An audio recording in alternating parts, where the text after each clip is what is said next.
wabarakatuh. Semuanya, hari ini kita akan melihat hasil karya dari mahasiswa PPG Prajabatan gelombang 2 pada mata kuliah perkembangan pemahaman peserta didik dan pembelajarannya. Nah, di sini sudah ada 5 kelompok yang nantinya semua kelompok akan memaparkan produk dari kelompoknya masing-masing, ya. Lebih lengkapnya kita simak video dari kelompok pertama. Dipersilakan. Sekian, Assalamualaikum warahmatullahi wabarakatuh. Assalamualaikum warahmatullahi wabarakatuh. Salam PPG Indonesia. Senyum, salam, sapa, semangat, sukses, surga. Kami dari SD Negeri Bung Cala akan memamerkan hasil media pembelajaran kami pada kegiatan PPL 1 di sekolah, yaitu pada pameran akhir perkuliahan UAS dari mata kuliah pemahaman tentang peserta didik dan pembelajarannya oleh dosen pengampu Ibu Fitriah Hayati MED. Saya Raihani Fadila, saya Mona Lisa, saya Putriza Raihwana, saya Mariani, dan saya Rahmawati. Selamat menyaksikan. Baik teman-teman semuanya, ini merupakan media strip pecahan atau fraction strips.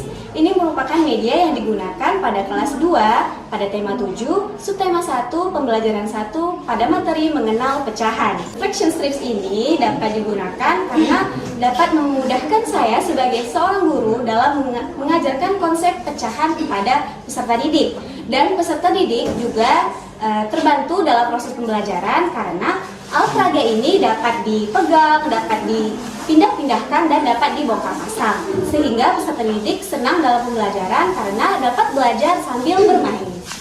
Baik, giliran saya akan menjelaskan media pembelajaran. Nah, yang pertama ada media pembelajaran garis tegak lurus yang berbentuk segi 4. Nah, di sini saya membuat media pembelajaran agar peserta didik itu lebih mudah memahami bagaimana membentuk garis tegak lurus yang berbentuk segi 4. Nah, pertama saya membuat suatu titik-titik-titik. Nah, nanti peserta didik ini akan menggambarkan garis tegak lurus dan akan yang membentuk segi 4. Nah, dengan media pembelajaran yang saya berikan ini, peserta didik dapat mudah menggambarkan garis tegak lurus yang berbentuk segi 4. Nah, selanjutnya ada media pembelajaran jam sudut. Nah, media pembelajaran jam sudut ini ada di buku tema 4 tentang ukuran sudut. Nah, di sini saya membuat media pembelajaran yang berkaitan dengan lingkungan kita, yaitu jam, di mana jarum jam ini berbentuk sudut-sudutnya. Nah, contohnya itu pada jam 002. Nah, di sini ada soal dan di sini ada jawaban. Contohnya itu adalah soal berapa besar sudut pada pukul 06.00 pada pukul 6. Nah, jika dia jarum 06.00, jarum panjangnya di angka 12 dan jarum pendeknya di angka 6.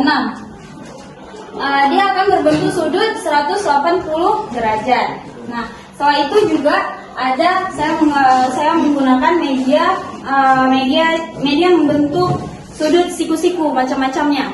Nah, jika dia sudut siku-siku, jika dia besarnya antara dari jam 12 sampai jam 3. Nah, kalau sampai jam 6, dia berarti membentuk sudut lurus. Selanjutnya saya menggunakan media pembelajaran pembagian bersusun. Nah, pembagian bersusun ini agar mempermudah peserta didik ini bagaimana mencari jawaban dengan permainan. Nah, selanjutnya teman-teman, di sini ada media peta budaya yang mana media ini digunakan pada kelas 4. Nah, pada kelas 4 ini khususnya pada pembelajaran IPAS. Nah, media ini digunakan pada bab 6 yaitu Indonesiaku Kaya Budaya dan pada topik B Kekayaan Budaya Indonesia. Penggunaan media ini dapat memberi pengetahuan kepada anak bahwasanya keberagaman budaya yang dimiliki oleh setiap daerah tentunya berbeda-beda, mulai dari Sabang sampai dengan Merauke. Nah, di setiap pulaunya tentunya memiliki tarian tradisional, makanan khas maupun rumah adatnya masing-masing. Nah, inilah penggunaan dari media peta budaya yang dapat digunakan pada anak kelas 4. Ya, baik. Selanjutnya di sini ada materi bangun ruang kubus. Jadi ini merupakan salah satu media untuk materi bangun ruang kubus. Ini tepatnya pada kelas 5 ya teman-teman. Jadi ini media ini saya gunakan ketika menjelaskan materi yaitu mengenal bangun ruang kubus. Ya, baik. Selanjutnya dapat dilihat juga di sini ada untuk menentukan volume kubus. Jadi di sini media ini digunakan untuk materi mencari volume kubus ya. Di sini ada volume kubus satuan ini teman-teman. Ini contohnya seperti ini. Ya. Dan jika sudah diketahui volume kubusnya, maka akan terangkai seperti ini teman-teman ya. Selanjutnya ada mencari materi jaring-jaring kubus.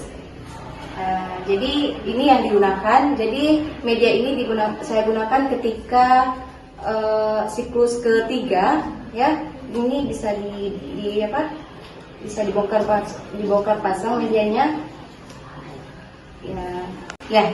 Jadi akan berbentuk seperti ini jaring-jaringnya. Dan ini merupakan pola jaring 141. Untuk pola-polanya ada banyak ya. Jadi ini merupakan salah satu dari pola kubus yaitu 141. Nah, selanjutnya di sini juga ada alat peraga untuk mencari jaring-jaring kubus seperti yang saya jelaskan sebelumnya. Jadi ini media ini untuk membuktikan apakah benar jaring-jaring kubus yang telah dibentuk dari pola-pola tadi bisa dibuktikan dengan alat peraga ini seperti ini. Saya contohkan. Ya. Jadi seperti ini. Nah, di sini ada media bangun ruang tabung. Nah, di mana media konkret ini bertujuan untuk memudahkan peserta didik untuk memahami unsur-unsur dari bangun ruang tabung. Contohnya seperti bangun ruang tabung itu memiliki alas, tutup dan selimut. Nah, untuk lebih memudahkan peserta didik dalam memahami materi bangun ruang tabung, nah di sini ada media rumus bangun ruang tabung dan bangun ruang lainnya. Nah, media ini cocok digunakan untuk kelas 5 SD. Nah, kemudian di sini ada media kolase. Di mana media kolase ini adalah media tempel yang terdiri dari biji-bijian. Selanjutnya ada di sini media mozaik. Di mana mozaik ini adalah karya seni tempel yang berupa dari bahan seperti origami dan tempurung telur. Dan selanjutnya di sini ada gambar tentang manusia hidup memerlukan air. Nah, tujuannya adalah untuk menstimulus peserta didik agar lebih mudah merespon pembelajaran yang akan diajarkan. Baik, selebihnya saya serahkan kepada moderator. Nah, baiklah teman-teman, sekian dari pameran kami. Kami ucapkan terima kasih banyak yang telah menonton. Semoga bermanfaat bagi kita semua. Wassalamualaikum warahmatullahi wabarakatuh.